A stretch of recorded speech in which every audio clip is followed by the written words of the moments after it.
So this is gonna be a little thing I'm gonna be doing, explaining how to beat the bosses of Dark Souls 3 without taking damage like I did in a run. I'm gonna explain the thought processes, the best moves to punish, and what moves to completely avoid that are very dangerous, and it's just the general strategy. So the first up is always gonna be Iduex Gundyr. It's always gonna be the exact same level of I think level 10. Now we choose the mercenary class with the also a twin blade. Remove everything because armor is not going to be useful. Just dodge his attacks, hit once and twice. You've got to be very careful because his arm attacks with his elbow can be very punishing. So dodge, hit once, and move out of the way. Be careful with that grab. It has a step-typically long range more than you would think. Now, so you're just going to keep dodging these attacks and wait more. We don't really want to parry because it just takes too long. So we're just going to dodge his attacks. Dodge through the attacks, don't dodge away. Here, just hit as many times with the head when you hear that sound. It means you get extra damage. Punish his rise, and you get him low. This, you want to try to dodge not too far away, but you don't want to dodge right into him or you could take damage. And we end up beating him. That's pretty much how you beat Iduex Gundyr. Not too hard of a boss, but they will get a lot tougher a lot quicker. Especially Vordt.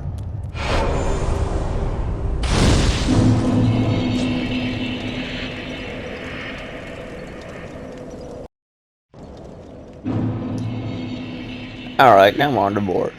Now, right here I was just trying to get some stuff set up and stuff like that, but now I get ready to move. Alright, so this is actually one of the most dangerous parts. So when you're going to be doing a no-hit, you don't really need to do this if you're doing a full no-hit run, but if you're just trying to no-hit just the bosses, this is going to be really hard because this axe dude sometimes drops down onto this elevator and damages you, and it's really annoying. So the reason I run up to the side of the elevator is because sometimes it makes it so I'm not right in the middle and I don't always take damage when he falls down. Now right here there is going to be a hollow with the crossbow, so you got to get ready and get to the edge as fast as possible. I'm trying to get the Vordt right now. I already got the banner in my own time. So you don't really see that. Just dodge these hollows. Make sure not to dodge right away. But you got to be careful because Vordt is actually a deceptively hard boss, because especially the second phase, and you'll see why. So the first thing is you're not going to want to try to stay right to his backside like you do beast bosses in Bloodborne. You're going to want to try to stay more near his left side. Don't stay near his back because he can quickly rotate around and face you like he is now. So this allows us to get an easy punish. There I panic rolled a little. Just dodge the attacks, they are very well telegraphed. Now here you're going to want to do as much damage because the second phase is really dangerous because his whole body pretty much becomes a hit boss. So dodge to the side of the attack, and here you're going to have to be exceptionally careful because if you hit him at the wrong time here, you will build up a frostbite and take frostbite damage. So as you saw in the leg, that little smoke cloud that came out, we wait for that to all clear up and then we're safe to hit him again and kill him. So that's pretty much how you do Vordt. Just be careful of his second phase. You want to do as much damage as possible because it is really dangerous because of his hitbox. And we're on to the Abyss Watchers. This is one of my favorite fights in the game. It was one of my favorite fights to do no damage because it's just a fun fight. But one thing you gotta know is it's an extremely RNG dependent fight. You're going to be having a lot of RNG with the third Abyss Watcher, depending how it is. Let's give it a quick Fashion Souls check, because I look like a bunch of green beef jerky. But you gotta be careful here. These poison dudes with these spears can be really annoying. So I'm just trying to get away from them as fast as possible, because their spears have deceptively long range, and you're thinking you do get hit by them a lot. This is actually my first attempt of the day when I was doing this. So the strategy with the Abyss Watchers is baiting long-range attacks and backstabbing. The reason we do not go for charge R2 here when you do this is because it will wake up the second Abyss Watcher. Because I think it goes based off of damage thresholds or stuff like that. Now when the second Abyss Watcher wakes up, Play passive. You do not want to play aggressive. Just wait till the third one wakes up and gets busy with one of the other watchers. Right now, play passive. Keep an eye on both of them. So right now I'm keeping an eye on this watcher. I know the other watcher's back there, so it has no way of catching up in this speed. So I know by now this next big watcher should be waking up, and yep, there it is. Alright, now just gotta let him be. You don't want to get in the way because the red eye watcher can still damage you, and that is not good. So right now I'm just trying to wait and still keeping an eye on the second of this watcher on where it is and making sure it's not waking up. Here I actually got really lucky. I'm sorry for the voice crack, but here I got really lucky because of this Abyss Watcher ended up doing a lot of damage to the main. And I can see in the back, the second Abyss Watcher left. Somehow missed. And now we're back to a 2v1. Now I'm just gonna have to wait till this third one wakes up again before I can safely damage it. So right now, I play passively, dodging the attacks. I don't know how I didn't get hit by that, but I don't care. Now, play passive. Keep an eye out for where he fell, and you can see pretty soon he will be waking up. Because I know it's about 20 to 30 seconds before they wake up.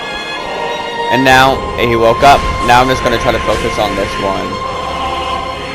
I know that third one can finish it off, and he does. Now the second phase. The second phase, I was very rusty at. There are going to be plenty of attacks that could have punished, I just didn't know how to. Like his jump attack. So you want to still keep a long distance, because you need to bait those long attacks here. So right now, we're just playing a game. I'm just waiting till he makes the first move. This is the one fight you do not want to make the first move. I dodge. Try to get a head in and back up because it can fall out pretty quickly with his dagger. Now this is the one where you can actually punish with the backstab. I just did not know the timing, but if you roll forward under it, you can easily get a backstab in for a punish. Now this fight is a lot like Gale in terms of like how his fire is an after effect. So if you don't dodge it at the right time, you do take fire damage. So just keep dodging attacks, wait till a punish. I should have punished that, but I was feeling very rusty since it was my first of the day.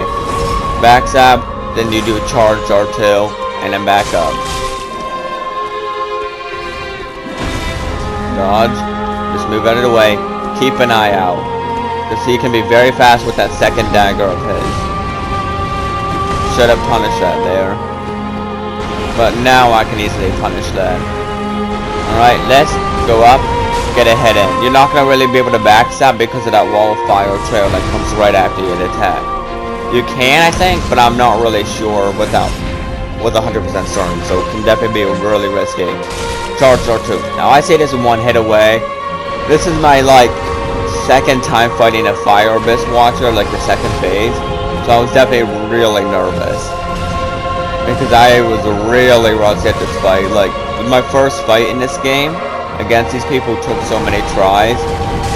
And then I ended up finishing them off. I felt very relieved. Pretty much just bait those long attacks and backstab. Pretty much all it is. It's a very simple thing to do.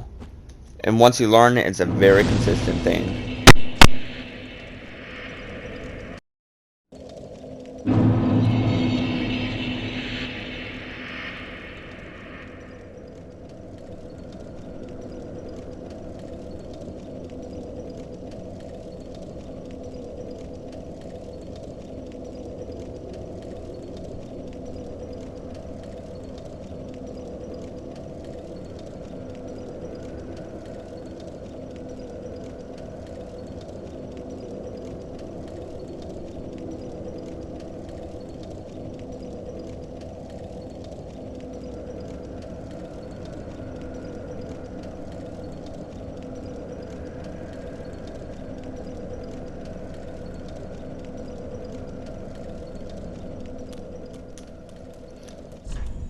Alright, so now we're gonna be going to Wolnir. I haven't even made the Wolnir yet, so I didn't really expect to take him on this quickly. But right now, just making sure I have all my rings equipped. because the one ring you get here that boosts his invincibility frames is very important for the run. Just waiting for this ball to come back so I can get through. I don't know why I took so long here, but I think I was just waiting till I was like fully ready to actually move through the ball, because yeah, those like hands can actually reach out and damage you farther. Now here you're gonna have a bunch of rats and this really annoying dude here. Make sure to grab these Titanite shards. But that dude can throw some daggers at you, so you gotta be careful. I did not remember what this thing was. This well, I don't even know what these things are. Crystal lizards. I could not remember what this was, so I just killed it just in case I needed it. But it was just a fire gem, so I didn't really need it. But just pretty much sprint past these dudes, run across the bridge, and get ready for Wolnir. And the reason you have S's is because this is not a no damage. I mean, this is like a no damage slash no hit. But on the when you actually in some of the bosses, some damage is possible if it's like poison, but that's fine. Didn't get poisoned. So anyhow, well, anyways, doesn't really matter. Next, you just activate the pedestal. This you want to kill as fast as possible. This is when it's going to be easiest, so you do not take damage, and it can actually be easy to take damage if you get too greedy from the abyss. Looking for a fire, and here, just punish. Just attack those bracelets as much as possible. Now I still had the mindset of the abyss watcher, so I kept forgetting to press L2. Because I kept playing Bloodborne before this too. Alright, so then you just break the bracelets. Not too bad of a fight, just keep your greed in check. Now this bracelet can get annoying because sometimes he does pull it through the map. But if he summons skeletons, it's over. You're not gonna do well if he starts to summon skeletons. But if he holds it below the map, that's when it gets most annoying. But just keep hitting the bracelets and eventually you'll get it. Not a hard fight at all. One of the easiest, just dodge attacks. If it gets a skeleton, just homeward bone out of there.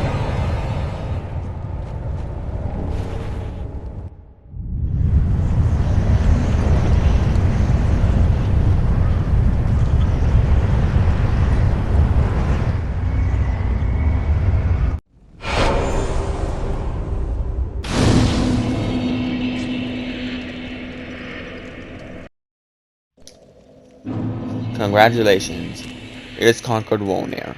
Now, the Dancer.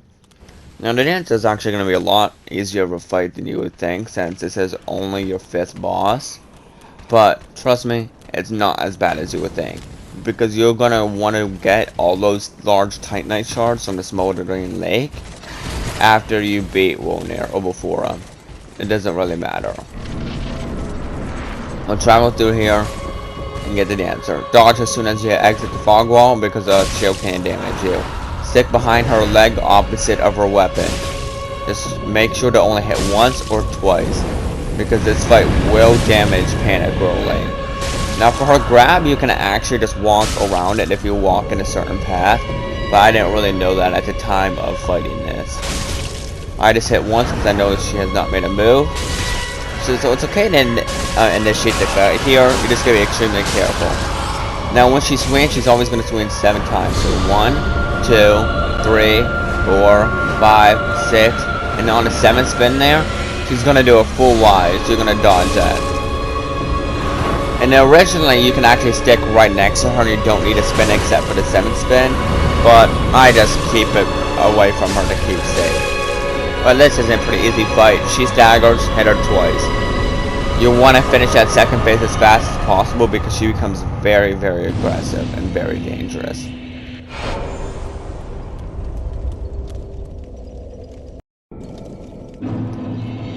Now you're on to the Crystal Sage. Boss, not too bad. Getting to the boss, absolute pain in the butt. Because as you can see right now, I have a dog on me. As you know, dogs in this series are a pain in the butt because they teleport. Well, that's the main problem with getting to the boss is not right here. It's going to be right after we clear these stairs here and take a turn. We're going to come across a bunch of magic shooters. We're going to come across one with a heavy soul spear. I meant it's a heavy soul arrow and a soul arrow. The first one's just going to be your normal soul arrow. So they're going to shoot very fast. This one's going to be a heavy soul arrow with a stronger attack. And it's a delayed a little bit, so we'll roll catch you. Let's get behind here and activate some sort of like buff. I recommend fire. Because we gotta kill this dancer as fast as we can. Because the second phase is really dangerous with all those crystal sages around. But since you got all those large titanate chunks, it's not really a problem. Now the best attack is a crystal home mass, because when it has one home mass above it still, it cannot teleport. So you can just keep rotating around her. Now I could not find a crystal for some reason. Now make sure to dodge right after, because the crystals can still damage you after you kill it. And make sure before each boss fight, you create a save state. Just trust me, I'll explain why you need to later. It's bad if you don't.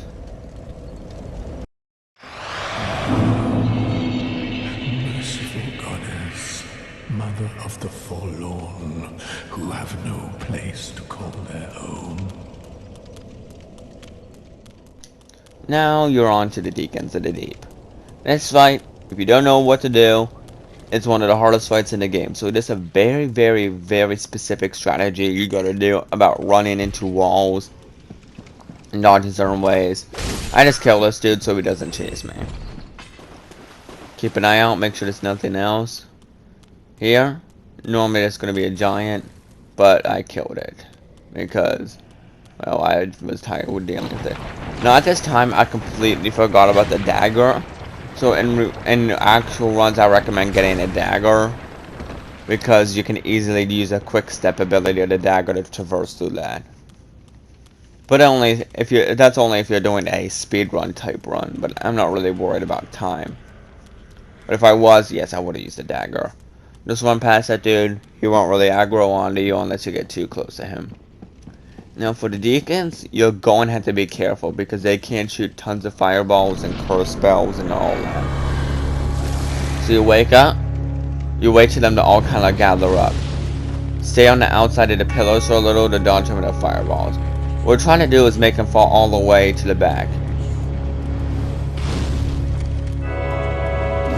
So we're going to just run back and get behind one of these pillars. Wait till them to all like kind of gather up and follow our direction. And wait till they all kind of gather up in this general area in the back. The reason we're behind the pillar is so the fireballs don't hurt us. As you can see there, they just block it. Now we're going to have a very specific set of runs. Alright, now you're going to run around and touch the side of this wall, and then you're going to run around and do the same for the other side. This is going to kind of clump them up in a circle because they're tracking where you are there, where you hit the wall, and where you hit the wall here. So it clumps them up into a circle. And now, it's just kind of like cattle. You're going to keep rounding them out, running around them, and they're going to keep circling you. When the possessed deacon is on the outside, go for a hit. You don't want to get too greedy though, because these fireballs are being cast pretty quickly. So he's on outside, get a hit. Keep an eye out for the next one.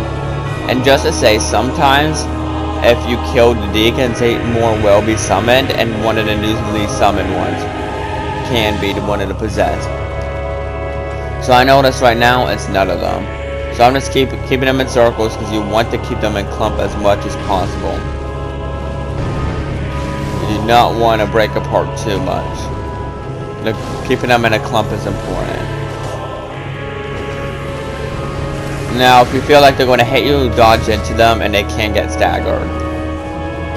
You get the grass crash shield, make sure you got from the Forbidden Woods, I think it was. The Crucifixion Woods, or whatever it's called, where the sage was.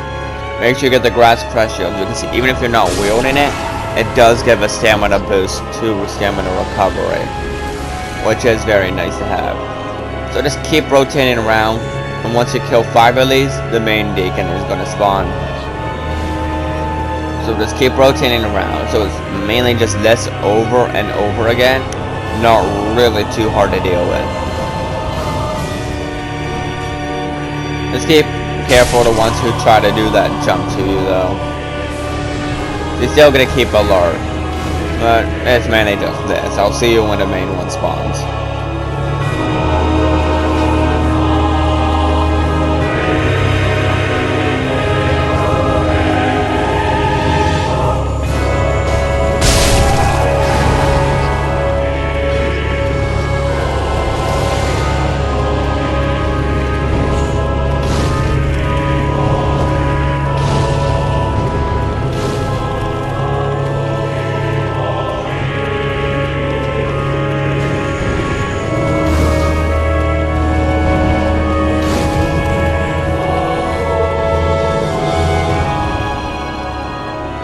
Alright, now this is where the main Deacon is going to spawn.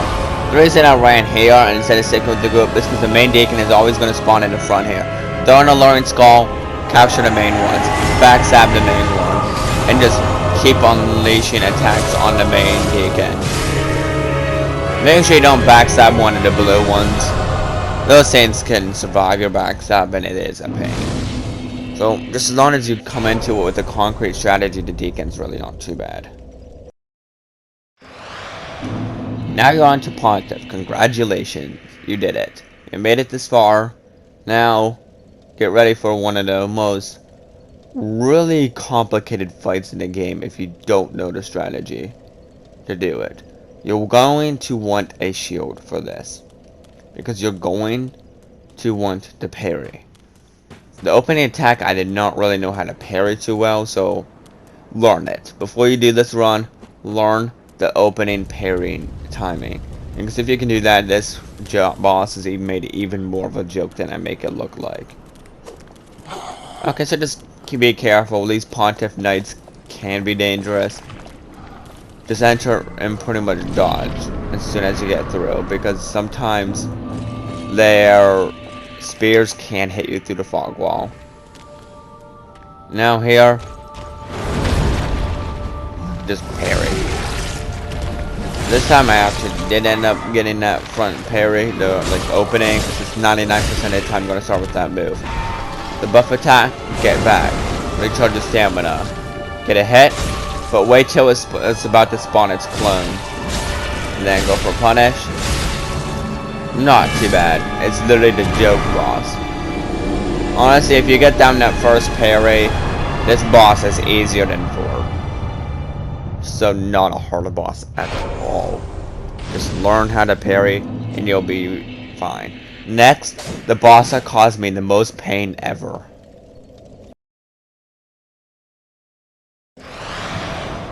Alright, this boss made me cry pretty much. So, like I said earlier, remember the back save? Well, on this fight you especially gotta do this before. Because after you beat it, there's still fire that lingers on the ground and magic. So right before I hit the final boss, I took fire damage. And pretty much I killed the boss, but I took damage, so I couldn't upload it. So I had to reset the entire game and do it all from the beginning. So I took a long break after playing a bunch of other games as well. And then I came back to it. It's a certain reason I came back to it. To kind of show I can do this. I could not give up once I made it this far.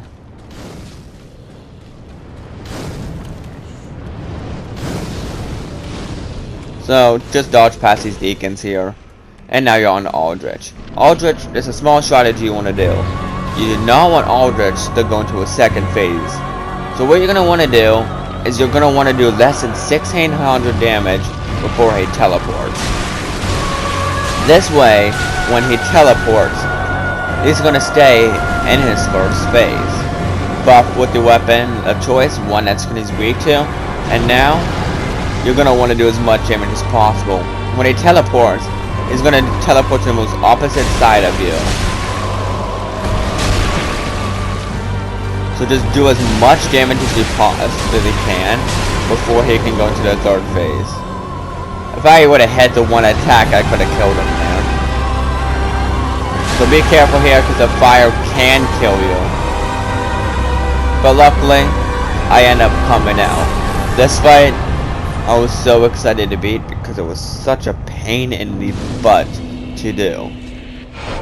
So be careful and make a save state. Do not forget that, please.